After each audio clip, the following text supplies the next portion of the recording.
오직 이렇게 선포할 수 있는 것은 성령께서 우리와 함께 하시기 때문입니다. 예수님을 믿는다는 것은 곧 성령이 우리와 함께 하신다는 것이고, 또 여러분들이 믿음대로 살아갈 수 있는 것 또한 성령님이 우리와 함께 하시기 때문입니다. 그래서 성령이 우리에게 오신 것은 인류 역사상 가장 큰 은혜가 아닌가. 예수님이 십자가를 통하여서 완전하게 이루어주신 그 구원을 완성하게 하기 위해서 약속하신 성령이 오셨기 때문에요. 그래서 믿는 자나 믿지 않는 자들에게 가장 중요한 것은 성령이 오셨다는 것입니다. 여러분, 이 사실이 여러분들에게 진정한 복이 되시기를 예수님 이름으로 축복하고, 여러분들 삶과 여러분들 가정과 여러분들 생각 위에 성령께서 늘 인도하시는 그런 삶을 살아가시기를 축복합니다. 저는 요즘 이런 생각을 많이 합니다. 내가 오늘 행복하지 않으면 내일은 행복할 수 있을까?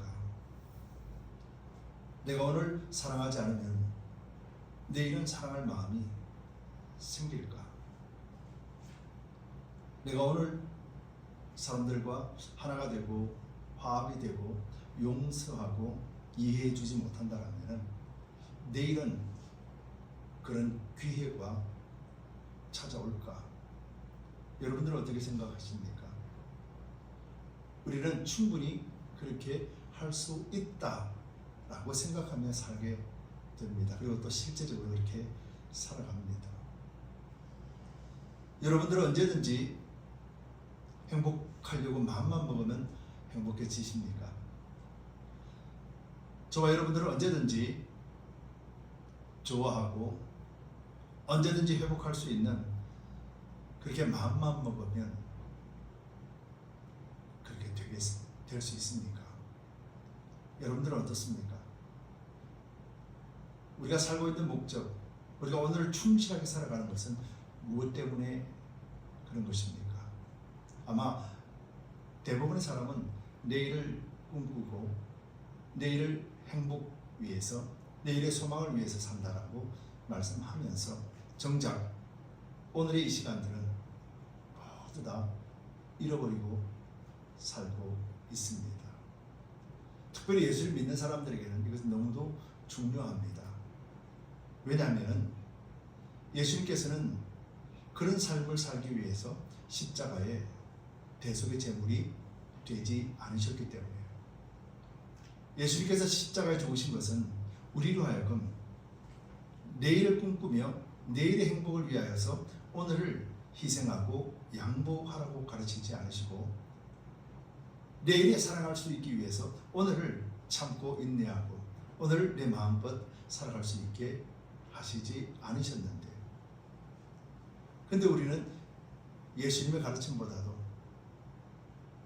내 삶의 중심 속에서 내가 주인이 됨으로 인하여서 내일의 행복과 내일의 소망이라고 하는 그 꿈을 가지고 오늘을 다른 것에 허비하고 살고 있는 것이죠.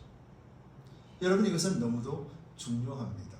왜냐하면 예수님을 믿는 모든 사람들에게 오늘 이 시간이 진정한 행복의 시간이 되어야 되고, 진정한 그리스도인 안에서 하나님 주시는 진정한 축복인 그리스도의 평강을 가지고 살아가야 되고, 또 하나님의 약속의 말씀대로 우리가 서로 사랑하고 용서하고 이해하고 그러면서 하나로 만들어가는 것이 바로 오늘이어야 되기 때문에 그렇습니다. 그래서 오늘이 행복하면 내일도 행복할 수 있습니다. 왜냐하면 내일도 또한 오늘이 되기 때문입니다. 그렇기 때문에 믿는 사람들은 오늘 이 하루를 진심으로 그리스도 안에서 성령을 의지하고 살아내야 될 줄 믿습니다. 그래서 오늘 하루 여러분 많이 감사하시기 바랍니다. 그리고 오늘 하루 많이 사랑하시기 바랍니다. 그리고 오늘 하루 많이 행복하시기 바랍니다. 누구와 만나든 누구와 관계하든 상관없이 오늘 하루 만족한 삶을 살아가시기를 예수님 이름으로 축복합니다. 근데 이것이 내 노력과 수고, 내 의지만으로 될 수 있는 것인가? 성경은 절대로 그렇게 되지 않는다 말씀합니다. 내가 마음먹은 대로 할 수 있다라면 아마 구원도 내 노력과 내 의지와 내 스스로의 힘으로 얻을 수 있을 것입니다. 근데 성경은 그렇게 말씀하지 않으십니다. 성경은 로마서에서 이렇게 표현하고 있습니다. 한 사람이 범죄함으로 말미암아 이 땅에, 한 사람이 불순종함으로 말미암아 이 땅에 죄가 들어왔다라고 표현하고 있습니다. 아담 이후로 모든 사람들은 죄인이요 불순종한 자로 되었다라고 성경 말씀합니다. 그리고 또 한 사람의 순종으로 말미암아 이 땅에 의가 들어왔다. 예수 그리스도의 십자가 대속, 예수 그리스도의 순종으로 인해서 이 땅에 의가 들어왔다라고 말하면서 예수를 믿는 모든 사람들에게 이제 의리 되는 길을 열어주셨다. 성경도 이렇게 말씀합니다. 그렇기 때문에 우리는 이제 그리스도 안에 사는 길만이, 제가 서두에 말씀드린 것처럼 오늘을 행복하게 살 수 있으며 그리스도 안에 있는 것만이 오늘 만족한 삶을 살 수 있게 됩니다. 여러분, 이것을 믿는 믿음이 우리로 하여금 그런 삶을 살게 한다는 것을 여러분 꼭 믿으시기 바랍니다. 그렇다면 여러분, 성령의 충만함이 뭘까? 성령이 우리 가운데 있는데, 성령이 있으며 성령의 충만이라는 말들을 참 많이 사용하지요. 여러분, 성령의 충만이 뭡니까? 뭐가 성령의 충만일까요? 누구말마다 성령의 불을 받고 그 뜨거움 사여서 그래서 하나님이 헌전하게 주관하시는 삶을 매일같이 살아가는 것, 이것이 성령의 충만일까요? 무엇이 성령의 충만일까요?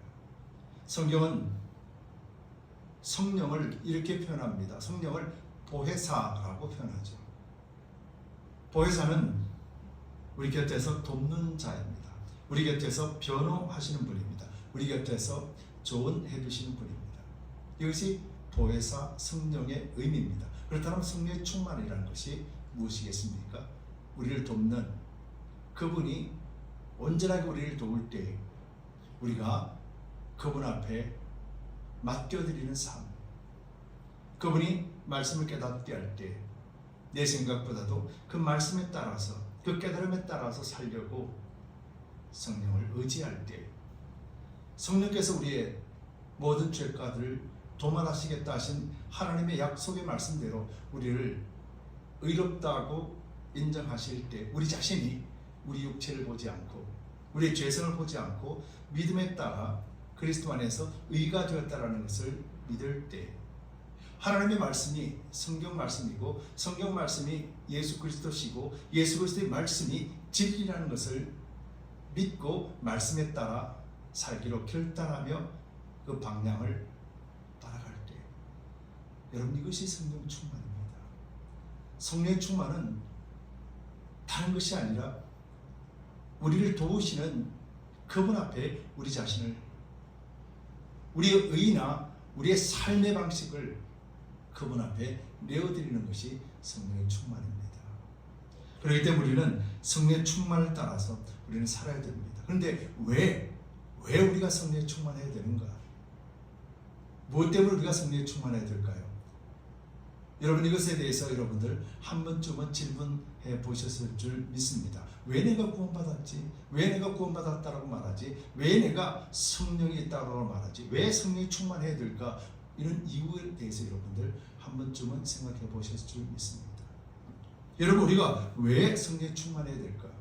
왜 성령은 보혜사라, 우리를 도우시는 분이라는데 왜 우리가 도움을 받아야 되는지, 왜 우리가 이 땅에 살아가면서 성령의 도움을 받아야 될까요? 왜 우리가 성령의 보호를 받아야 될까요? 무엇 때문에요? 무엇 때문에 그럴까요?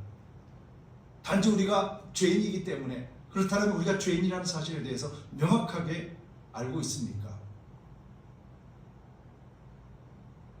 여러분, 예수님의 시대 때 예수님께서 이렇게 말씀합니다. 예수님이 보혜사 곧 아버지께서 내 이름으로 보내실 성령, 그가 너희에게 모든 것을 가르치시고 내가 너희에게 말한 모든 것을 생각나게 하시리라 예수님께서 말씀하셨어요. 그리고는 오늘도 예수께서 이렇게 말씀합니다. 본문 7절에서 그러나 내가 너희에게 실상을 말하노니 내가 떠나가는 것이 너희에게 유익이라. 내가 떠나가지 아니하면 보혜사가 너희에게로 오시지 아니할 것이요 가면 내가 그를 너희에게로 보내리니. 여러분, 예수님께서 우리가 예수님과 함께 사는 것이 얼마나 즐겁겠습니까? 예수님의 제자들이 예수님과 영원토록 함께 사는 것이 가장 큰 기쁨이 아니겠습니까? 그런데 예수님께서는 내가 가야 너희에게 유익이다 말씀하셨어요. 내가 가야 보혜사 성령께서 오신다. 그것이 바로 너희에게는 축복이다 말씀하셨어요. 이 이유가 무엇이겠습니까? 여러분, 예수님의 시대를 한번 보시기 바랍니다. 예수님의 시대, 그 이전의 시대, 그 이후의 시대를 한번 보시기 바랍니다. 예수님이 빛으로 이 땅에 오셨다라고 분명히 말씀하고 계십니다. 빛으로 오셨다라는 것은 이 땅이 어둠의 땅이라는 것이죠. 어둠은 죄악이요, 사망이요, 가시와 엉겅퀴를 내는 그런 처절한 저주의 땅을 의미하는 것이 어둠입니다. 그런데 이 땅에 예수님이 오셨습니다. 빛으로 오셨다라고 분명히 말씀하십니다. 그런데 이 땅은 예수님을 빛으로 받지 아니하고 오히려 십자가에 죽이는 어리석음을 범합니다. 예수님은 오시기 전에도 여전히 어둠의 땅이었습니다.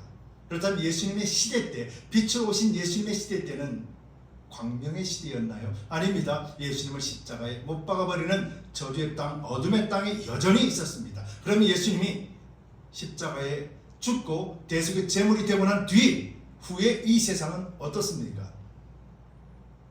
지금 이 세상은 광명의 시간입니까? 지금 이 세상은 의로운 시대입니까? 지금 이 시대는 죄가 없는 깨끗하고 정결한 시대입니까? 어떻습니까? 지금 이 시대는 여전히 하나님 앞에 심판을 기다리고 있는 죄악이 난무하는 시대입니다. 그래서 성령이 우리와 함께 동행하시면서 예수님이 가르쳐 주신 것들을 생각나게 하고 깨닫게 하여 주셔서, 그래서 성령이 우리와 함께 하시면서 예수님의 믿는 믿음을 잃지 않고 하나님 앞에 서는 그날까지 완전한 구원을 이루어 주시기 위해서 성령이 오셨습니다. 그렇다면 여러분들은 지금 어떻습니까? 여러분들이 지금 심령 가운데 예수님으로 충만해 계십니까?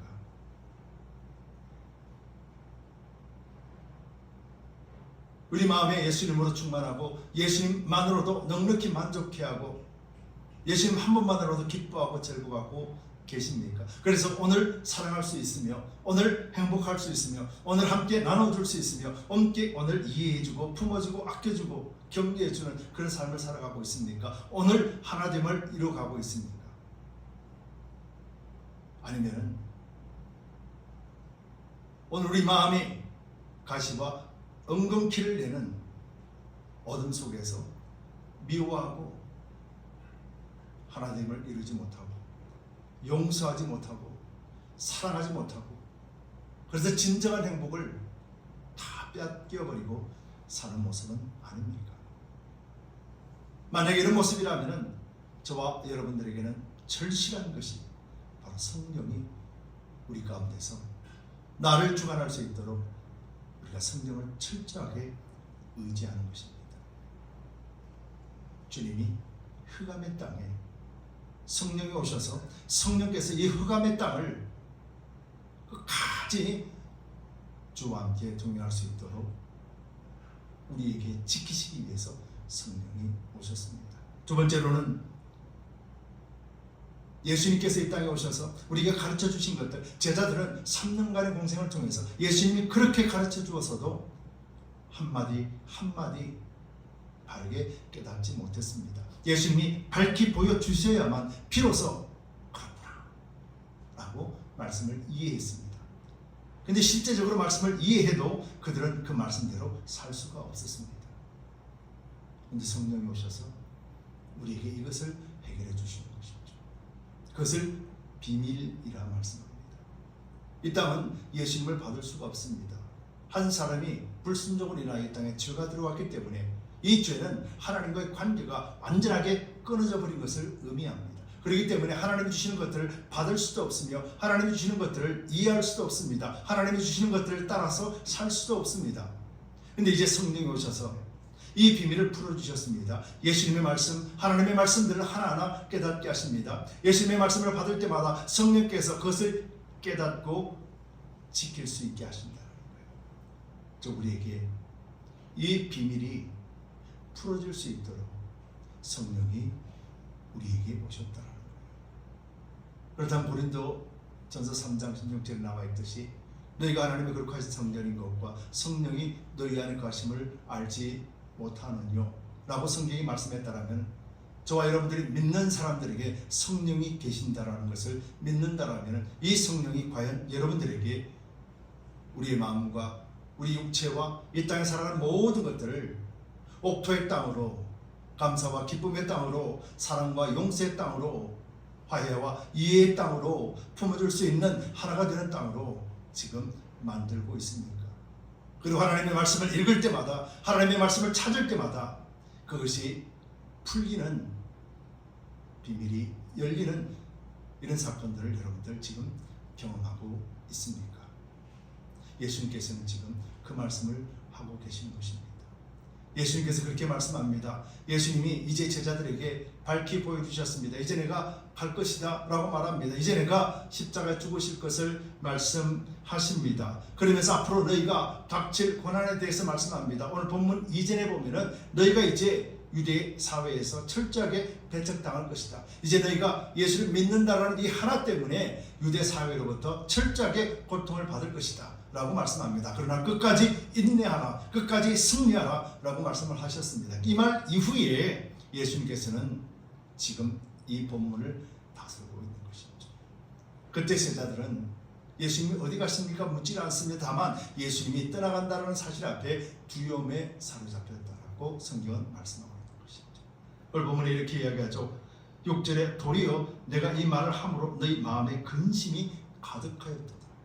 예수님이 지금 하늘의 비밀을 말씀해 주셨어도 깨닫지 못하니까 예수님이 떠나간다는 말에 그들은 그저 두려울 뿐입니다.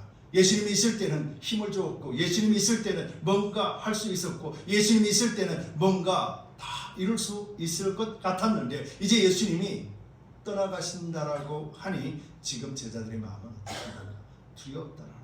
이 말이 무슨 말이겠습니까? 하늘의 비밀을 전혀 알 수 없었고 하나님이 무엇을 말씀하시는가에 대해서 그 뜻을 전혀 깨달을 수 없는 영적 어두운 상태에 있다는 것을 밝히 보여주고 있는 것이죠. 이런 상태에서 예수님께서는 지금 말씀하는 것이죠. 내가 가야 너희에게 이롭다라고 말합니다. 예수님이 십자가에 죽으셔야만 비로소 하나님의 뜻이 완전하게 이루어지고 구원의 문이 열리는 것, 이것이 너희에게 이롭다라는 거예요.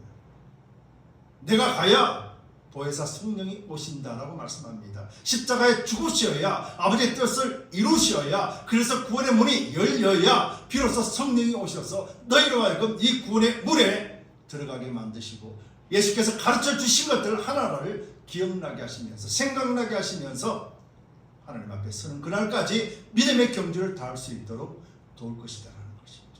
그러나 예수님의 말씀 제자들은 하나도 알아듣지 못합니다. 근데 더 어려운 이야기를 하십니다. 바로 8절 말씀에서 그가 와서 죄에 대하여, 의에 대하여, 심판에 대하여 세상을 책망하시니라.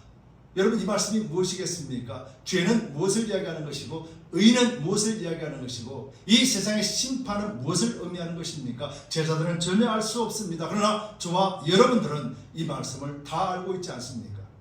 성령의 말씀, 성경을 통해서 우리가 알 수 있지 않습니까? 여러분, 죄는 무엇입니까?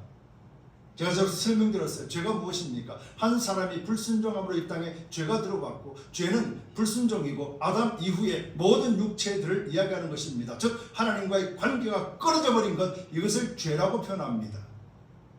예수님께서 이제 십자가를 지심으로 인하여 진정한 죄가 무엇인지를 알게 하신다는 거예요. 진정한 죄는 뭡니까? 하나님과의 관계가 끊어져 버려서 흑암과 권세 속에 사로잡혀서 가시와 엉금키를 내는 그 삶을 살 수밖에 없는 죄인의 삶, 예수님을 모르고 하나님을 모르고 성령을 모르고 살아가는 그 상태, 그것이 바로 죄라는 것을 알게 하신다는 거예요. 누가요?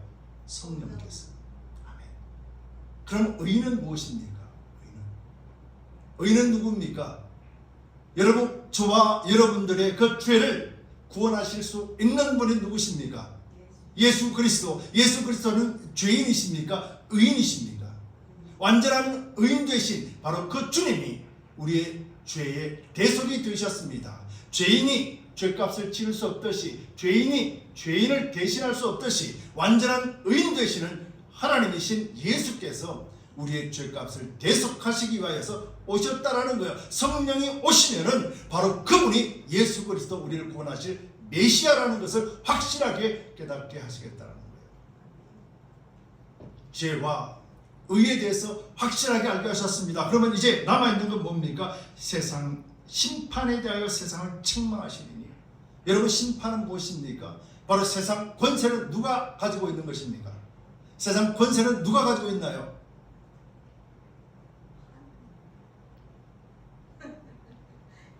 사단의 세력을 이야기하는 것이죠. 사단의 권세. 그죠? 이제 예수님 안에 있는 모든 사람들은 회복이 되었습니다. 그리고 예수님이 심판주로 다시 오실 때, 그때 이 모든 것들은 하나님이 통치하시는 주인이 되십니다. 그러나 지금 이 시대에 우리가 살고 있는 이 땅, 이 세상의 권세는 바로 사단이 쥐고 있습니다. 그리고 하나님이 이것을 허락하셨습니다. 그래서 사단은 이미 심판받았다라고 말씀하고 있죠. 심판에 대하여 세상을 책망하시니라 라고 하면서 9절에서 11절에 말씀합니다. 죄에 대하여라면 너희가 나를 믿지 아니하며 의에 대하여라면 내가 아버지께로 가니 내가 다시 나를 보지 못하며, 아버지께 갈 자는 예수 그리스도 의인밖에 없습니다. 그래서 저와 여러분들이 예수를 믿으면 그 믿음 안에서 의인되었기에 우리가 아버지께 갈 수 있다라고 말씀하는 거예요. 11절에 심판에 대하여라면 이 세상 임금이 심판을 뭐라고요? 성경 한번 볼까요?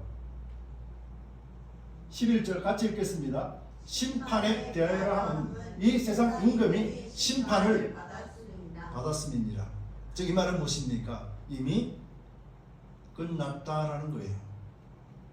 지금 이 땅을 주관하고 있는 세상 권세는 하나님이 잠시 유보하셨을 뿐이지만 이미 뭐예요? 끝났다라는 거. 누구 때문에요?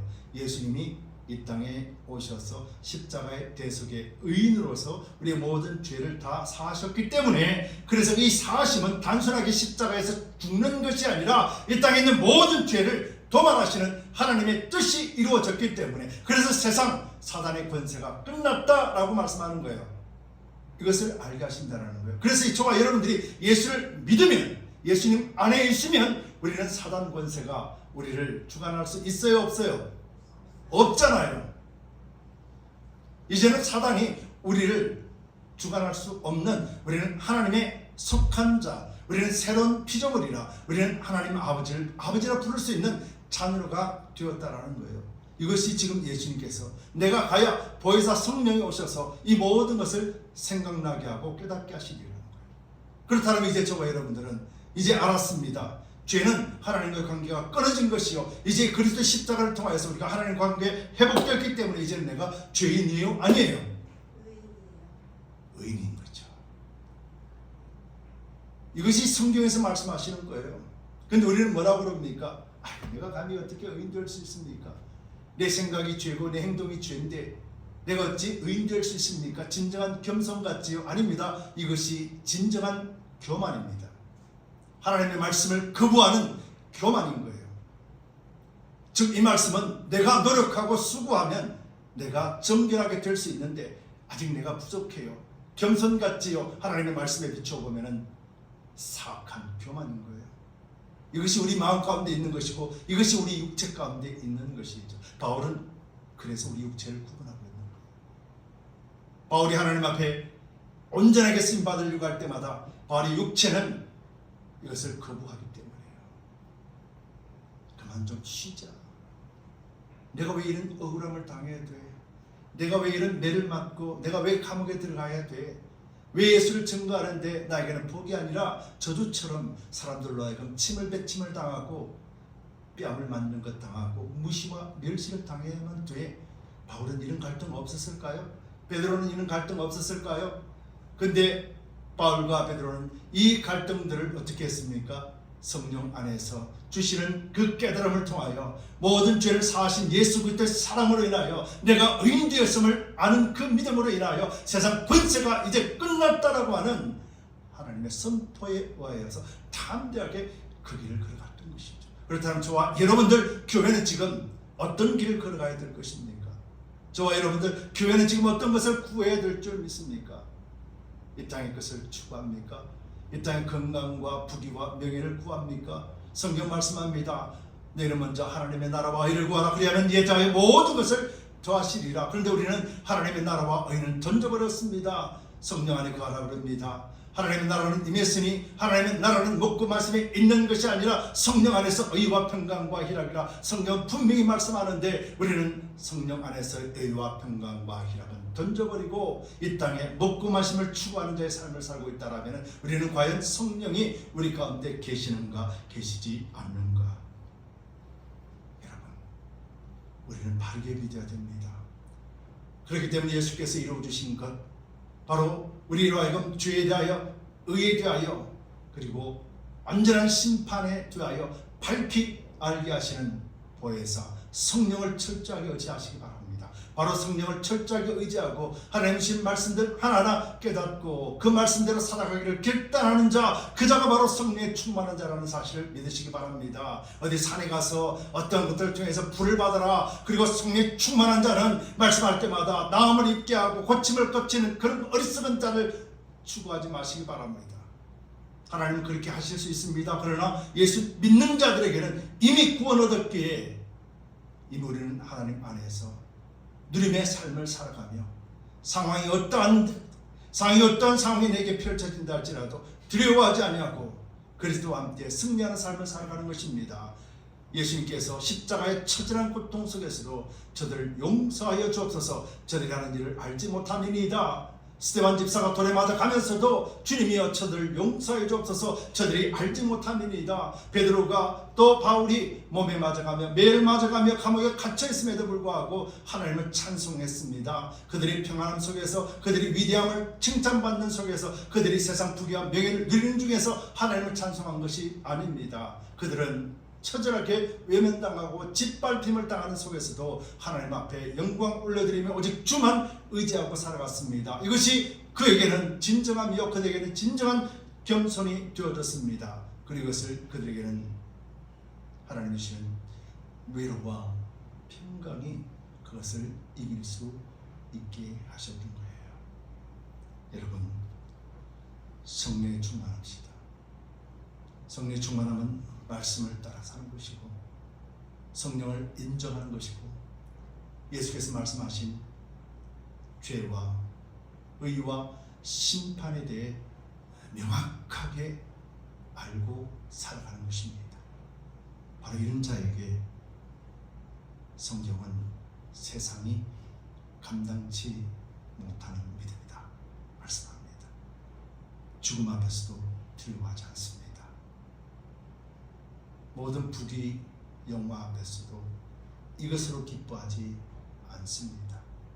오직 살아계신 하나님만으로 넉넉히 기뻐할 수 있으며 오직 예수 그리스도 이름을 자랑하기 위해서 우리 모든 마음들이 뜨겁게 일어나는 것입니다. 그리고 우리의 삶을 통하여 예수 그리스도의 향기가 되고 삶을 통해서 진정한 누림을 통하여서 예수 믿는 향기를 나타내게 되는 것입니다. 여러분, 오늘 주님 안에서 행복하세요. 여러분, 오늘 주님 안에서 사랑하십시오. 여러분, 오늘 주님 안에서 용서하시고 화해하시고 하나를 이루시기 바랍니다. 오늘 여러분들이 주 안에 있을 때 내일은 여전히 주님 안에서 하나님이 주시는 풍요를 여러분들이 마음껏 누리게 될 것입니다. 오늘 이 하루를 소중하게 여기시며 그리스도와 함께 늘 승리할 수 있는, 그래서 주님이 주신 풍성한 은혜를 단 하나라도 잃어버리지 않고 다 여러분들 것으로 만들어내시는 축복이 넘쳐나기를 예수 그리스도 이름으로 축복합니다. 우리 함께 기도합시다. 우리 함께 기도합시다. 주님, 성령이 왜 오셨는가 이제 압니다. 성령께서 오셔서 죄에 대하여 의에 대하여 심판에 대하여 분명하게 밝혀 주셨기에 이제는 그리스도 안에서, 주님 안에서 믿음의 승리자가 되었고 그 믿음의 승리를 끝까지 이루어 가겠습니다. 우리 한번 통성으로 기도하도록 하겠습니다.